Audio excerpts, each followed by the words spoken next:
Hi friends, मैं हूं सूरज और आप देख रहे हैं क्लास 10th का साइंस वीवीआई क्वेश्चन, जिसमें से 1000 प्लस क्वेश्चन का सीरीज हम दे रहे हैं।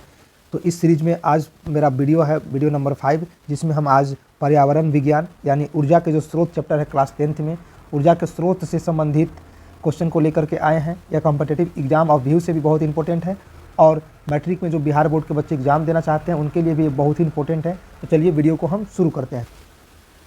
हमारा पहला क्वेश्चन है, गर्म जल प्राप्त करने के लिए हम सौर जल तापक का उपयोग किस दिन नहीं कर सकते हैं।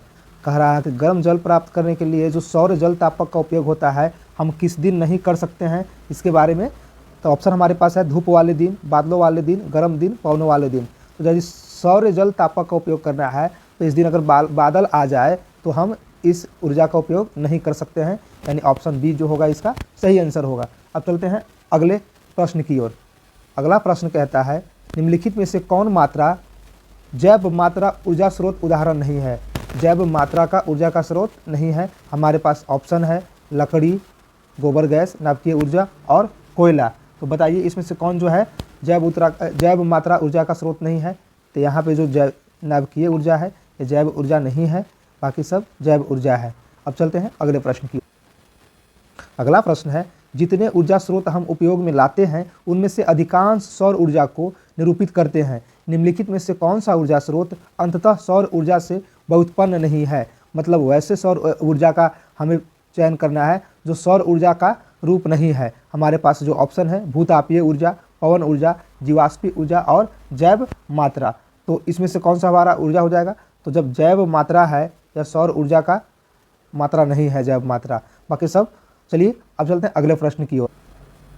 अगला प्रश्न कहता है, जीव द्रव्यमान ऊर्जा स्रोत का उदाहरण निम्नलिखित में से कौन नहीं है।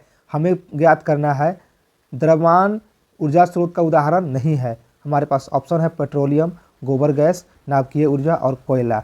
तो यहाँ पे जो नाभिकीय ऊर्जा है इसका सही आंसर होगा। पूछा क्या, जो जीव से नहीं बना हो। पेट्रोलियम भी जो होता है वो हमारे साथ जैव से बनता है, गोबर गैस भी जैव से और कोयला भी जो जीव पदार्थ से बना होता है, लेकिन नाभिकीय ऊर्जा जो है जैव पदार्थ से बना नहीं होता है। अब चलते हैं अगले प्रश्न।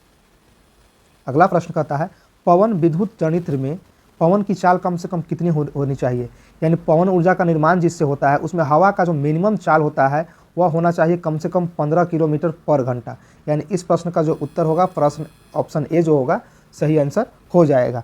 अब चलते हैं अगले प्रश्न की ओर। अगला प्रश्न कह रहा है, प्रकृति में पृथ्वी पर ऊर्जा का मुख्य स्रोत है। हमारे पास ऑप्शन दिए हैं कोयला, सूर्य, पानी और लकड़ी। इसका सही ऑप्शन हो जाएगा। इसका सही आंसर क्या होगा, सूर्य जो होगा सही ऑप्शन होगा। यानी सूर्य जो है प्रकृति में पृथ्वी पर सौर ऊर्जा का मुख्य स्रोत है, जिस पर हम ऊर्जा जिससे भी बनता है वह सूर्य है। जैसे कोयला भी बना है तो पहले जो होता होगा जीव होता होगा, लकड़ी होता होगा, लकड़ी को भोजन किससे मिलता है तो सौर ऊर्जा से मिलता है। तो मुख्य जो स्रोत है वह कौन है, सूर्य है। अब चलते हैं अगले प्रश्न। अगला प्रश्न कहता है, नाभिकीय ऊर्जा प्राप्त करने के लिए आवश्यक है क्या, हीलियम, क्रोमियम, यूरेनियम या एल्युमिनियम। तो नाभिकीय ऊर्जा किससे प्राप्त होता है, यूरेनियम से प्राप्त होता है। ऑप्शन जो सी होगा इस प्रश्न का सही आंसर होगा। अब चलते हैं अगले प्रश्न की ओर। अगला प्रश्न कहता है, निम्नलिखित में से कौन नवीनकरणीय ऊर्जा स्रोत का उदाहरण है। हमारे पास ऑप्शन है पवन चक्की, जल पंप, विद्युत जनित्र, बायोमास संयंत्र। तो इनका जो सही आंसर होगा, क्या पूछा, नवीनकरणीय ऊर्जा स्रोत। तो नवीनकरणीय ऊर्जा स्रोत में क्या हो जाएगा, बायोमास संयंत्र हो जाएगा। बायोमास संयंत्र जो है नवीनकरणीय ऊर्जा स्रोत का उदाहरण है। अब चलते हैं अगले प्रश्न की। अगला प्रश्न कहता है, निम्न में से किस देश को पवनों का देश कहा जाता है। हमारे पास ऑप्शन दिए हैं यूएसए, भारत, जापान और डेनमार्क।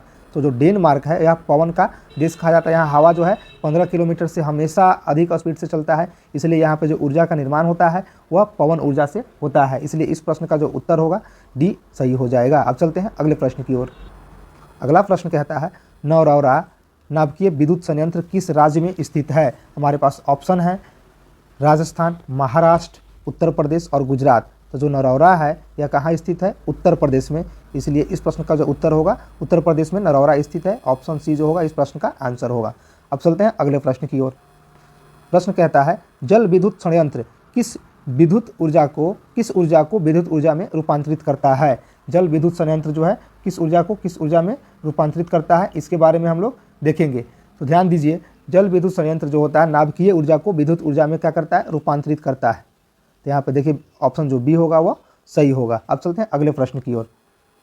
अगला प्रश्न कह रहा था सौर कुकर के लिए कौन सा दर्पण सर्वाधिक उपयुक्त होता है। हमारे पास ऑप्शन है समतल दर्पण, उत्तल दर्पण, अवतल दर्पण और इनमें से कोई नहीं। तो सौर कुकर है तो इसमें क्या प्रयुक्त होता है, अवतल दर्पण सौर कुकर में प्रयुक्त होता है। क्यों होता है, क्योंकि अवतल दर्पण में जो होता है दूर से आते हुए किरण को एक जगह एकत्रित करने में सबसे ज़्यादा सक्षम होता है।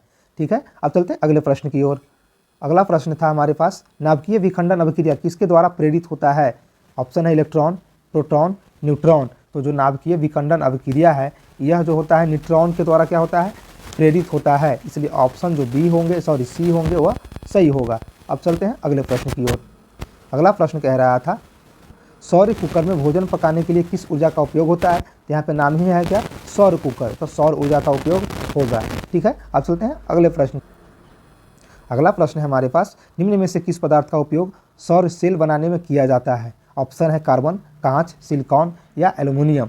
तो जो सिलिकॉन धातु होता है इसका उपयोग जो करते हैं किसमें, सौर सेल बनाने के लिए सिलिकॉन का उपयोग किया जाता है। ऑप्शन जो सी होंगे इस प्रश्न का उत्तर होंगे। अब चलते हैं अगले प्रश्न की ओर। अगला प्रश्न है हमारे पास ग्लोबल वार्मिंग के लिए निम्नलिखित में से कौन सी गैस उत्तरदायी है। क्या, ग्लोबल वार्मिंग गैस का नाम पूछ रहा है। तो ग्लोबल वार्मिंग के लिए मेनली कार्बन डाइऑक्साइड होता है वह जो है उत्तरदायी है। यानी इस प्रश्न का जो उत्तर बी में दिया है कार्बन डाइऑक्साइड सही आंसर होगा। अब चलते हैं अगले प्रश्न की ओर। अगला प्रश्न कह रहा था सोलर कुकर में प्रयुक्त बर्तन प्रायः निम्न में से किस रंग से पेंटेड होता है। जो सोलर कुकर होता है इस कुकर में बर्तन को किस रंग से पेंट किया जाता है। हमारे पास ऑप्शन है श्वेत, काला, पीला और लाल। तो काला कलर से पेंट किया जाता है सौर कुकर में। ठीक है, तो इस प्रश्न का उत्तर जो होगा ऑप्शन बी में जो दिया हुआ है काला वो हमारा आंसर होगा। अब चलते हैं अगले प्रश्न की ओर। अगला प्रश्न कह रहा था अगला प्रश्न है जीवाश्म ईंधन की ऊर्जा का वास्तविक स्रोत है। ऑप्शन है सूर्य, चंद्रमा, नाभिकीय संलयन, इनमें से कोई नहीं। तो जो जीवाश्म ईंधन का मुख्य स्रोत होता है वह होता है सूर्य। सूर्य से ही सारे जीवाश्म ईंधन बनते हैं। तो इस प्रश्न का जो उत्तर होगा ऑप्शन ए होगा सही आंसर। अब चलते हैं अगले प्रश्न। अगला प्रश्न है सौर जल उष्मक का उपयोग गर्म पानी पीने के लिए नहीं किया जाता है। ऑप्शन है हमारे पास धूप वाले दिन में, बादल वाले दिन में, गर्म वाले दिन में, तूफानी दिन में। हमारे पास ऑप्शन क्या कह रहा था, सौर जल उष्मक का उपयोग गर्म पानी पीने के लिए नहीं कर सकते हैं। यानी सौर ऊर्जा से गर्म करने वाले जल को किस दिन नहीं उपयोग कर सकते हैं, जिस दिन धूप नहीं निकलेगा, यानी बादल वाले दिन में उपयोग नहीं कर सकते हैं। अब चलते हैं अगला प्रश्न था हमारे पास आदर्श ईंधन कौन सी गैस उत्सर्जित करती है। आदर्श जो ईंधन है ऑप्शन है हमारे पास मीथेन, ऑक्सीजन, कार्बन डाइऑक्साइड और इनमें से कोई नहीं। तो आदर्श जो गैस होती है इनमें से कोई भी गैस जो है उत्सर्जित नहीं करती है। ऑप्शन डी हो गया। ठीक है।